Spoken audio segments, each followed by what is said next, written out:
உலகத்துல ரொம்ப அதிகமா யூஸ் பண்றது ரோஜா பூ தான். ஆனா இதுல இருக்கிற மருத்துவ குணத்தை தெரிஞ்சுக்கிட்டு நம்ம நாட்டுல தான் நம்மளுடைய பாரம்பரிய வைத்திய முறையில எப்படி யூஸ் பண்ணலாங்கிறத சொல்லியிருக்காங்க. ஆமாங்க, நம்ம எல்லாருக்கும் தெரிஞ்ச ரோஸ் குல்கந்து தான் அது. அதை எப்படி வீட்டிலேயே இயற்கையான முறையில செய்யலாங்கிறத பார்க்க போறோம். அதுக்கு முன்னாடி இது வரைக்கும் நம்ம சேனலை சப்ஸ்கிரைப் பண்ணாதவங்க ப்ளீஸ் சப்ஸ்கிரைப் பண்ணுங்க. கூடவே பெல் ஐக்கானையும் கிளிக் பண்ணி வச்சுக்கோங்க. முக்கியமாக வீடியோவை ஸ்கிப் பண்ணாமல் முழுசாக பாருங்க. அப்பதான் மற்றவங்களுக்கும் ரெக்கமெண்டேஷனில் காமிக்கும். எல்லாருக்கும் வணக்கம். நான் லலிதா மோகன். இன்னைக்கு ஒரு சூப்பரான ரெசிபியோட நான் உங்களை மீட் பண்ணுறதுல ரொம்ப மகிழ்ச்சி. Welcome to Lalitha's cuisine. இந்த குல்கந்து பன்னீர் ரோஸ்டில் தான் செய்யணும். ஸ்மெல் பண்ணி பார்த்தீங்கன்னா பன்னீர் வாசனை அவ்வளோ ஃப்ரெஷ்ஷாக இருக்கும். நான் எங்கள் வீட்டில் பன்னீர் ரோஜா செடி வச்சுருக்கேன். அதுலேருந்து ரோஸ் பெட்டல்ஸை ஃப்ரெஷ்ஷாக எடுத்துக்க போகிறேன். நீங்கள் கடையில் கூட வாங்கி செய்யலாம். ஆனால் நல்லா ஃப்ரெஷ்ஷாக வாசனையாக இருக்கிற பூவாக பார்த்து வாங்கிக்கோங்க. நான் கலெக்ட் பண்ண பெட்டல்ஸ் ஒரு 70 கிராம் வந்துச்சு. அதை வச்சு இன்னைக்கு இந்த குல்கந்து செய்ய போகிறேன். இதை ஒரு பவுலில் சேர்த்துட்டு நல்லா க்ளீனாக வாஷ் பண்ணி எடுத்துக்கோங்க. ஏன்னா இதில் டஸ்ட்டு இன்செக்ட்ஸ் எல்லாம் இருக்கும். அதனால் நல்லா கவனமாக பார்த்து கழுவி எடுத்துக்கோங்க.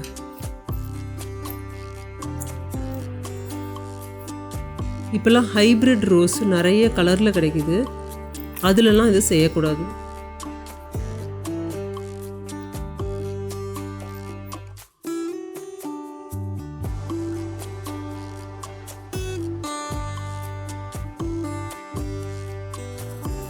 தண்ணியை நல்லா ஃபில்டர் பண்ணிட்டு க்ளீனான கிளாத்தில், ப்ரிஃபரபிளி ஒயிட் காட்டன் கிளாத்தில் ஸ்ப்ரெட் பண்ணிட்டு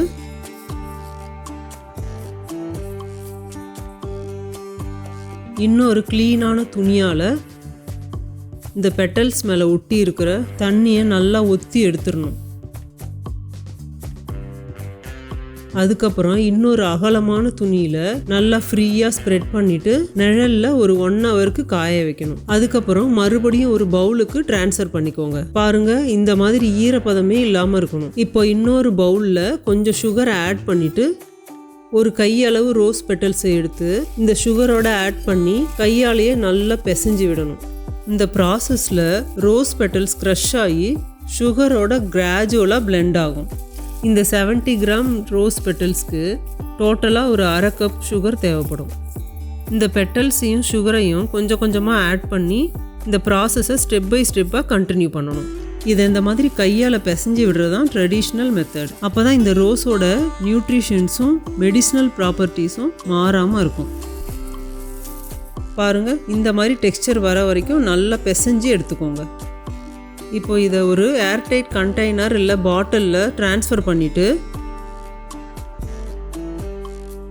2 டேபிள் ஸ்பூன் ஹனியை சேர்த்து நல்லா மிக்ஸ் பண்ணிவிடுங்க. அது நல்லா மிக்ஸ் ஆனதுக்கப்புறம்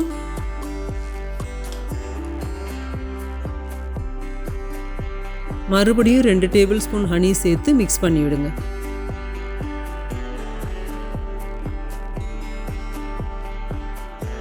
அப்போ தான் இது ரெண்டும் நல்லா டிசால்வ் ஆகும்.